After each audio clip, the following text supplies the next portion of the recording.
ஹரே கிருஷ்ணா. ஓம் நமோ பகவத்தே வாசுதேவாய. ஹரே கிருஷ்ணா. ஸ்ரீமத் பாகவதம் ஸ்கந்தம் 10 அத்தியாயம் 1. பகவான் ஸ்ரீகிருஷ்ணரின் தோற்றம் அறிமுகம் என்னும் தலைப்பில் பதம் 33.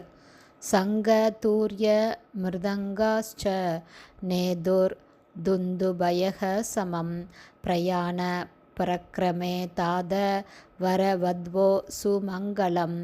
வட் பை வேர்ட் மீனிங். சங்க சங்குகள், தூர்ய ஊதுகொம்பு, மிருதங்கங்கள், ச மற்றும் நேது முழங்கின, துந்துபய பேரிகைகள், சமம் பொருத்தமாக, பிரயாண பிரக்கிரமே புறப்படும் வேளையில், தாத அன்பு மகனே, வரவத்வோ மணமகன் மற்றும் மணமகளின், சுமங்கலம் மங்களகரமாக அவர்கள் புறப்பட்டு செல்வதற்காக. டிரான்ஸ்லேஷன். அன்பு மகனான பரீட்சித் மகாராஜனே, மணமகனும் மணமகளும் புறப்பட தயாராக இருந்தபோது அவர்களது பயணம் மங்களகரமாக அமையும் பொருட்டு சங்குகளும் ஊதுகொம்புகளும் மிருதங்கங்களும் மற்றும் பேரிகைகளும் பொருத்தமாக இசைக்கப்பட்டது. ஸ்லோகம் 34. பதி பிரகிரஹிணம் கம்சம் ஆபாஷ்ய ஆக அசரீரவாக் அஸ்யாஸ்த்வாம் அஷ்டமோ கர்ப்போ ஹந்தாயாம் வகசே அபுதக.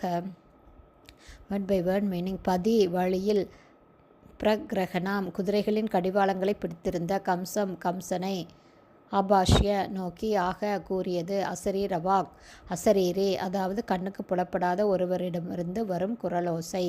அஷ்யா இந்த பெண்ணின், தேவகியின், துவாம் நீ, அஷ்டம எட்டாவது, கர்ப்பம், ஹந்தா கொல்லக்கூடிய, யாம் யாரை, வகசே நீ ஏற்றிச் செல்கிறாய், அபுத அறிவுகட்டவனே.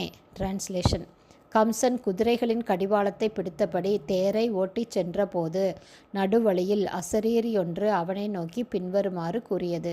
அறிவுகட்டவனே, நீ தேரில் ஏற்றிச் செல்லும் பெண்ணின் 8வது குழந்தை உன்னை கொல்லப் போகிறது. பர்பட் பை ஷில பிரபாத். ஜெய் ஷில பிரபாத். 8வது கர்ப்பத்தை அஷ்டமோ கர்ப்ப என்று குறிப்பிட்டு பேசிய அசரீரி அந்த குழந்தை ஒரு மகனா அல்லது மகளா என்று தெளிவாக கூறவில்லை. தேவகியின் 8வது குழந்தை ஒரு மகளாக இருந்தாலும் அந்த குழந்தை தன்னை கொல்லும் என்பதில் கம்சனுக்கு சந்தேகம் இருக்கக்கூடாது. விஸ்வகோஷ அகராதியின்படி கர்ப்ப என்ற சொல் கரு என்று பொருள்படும்.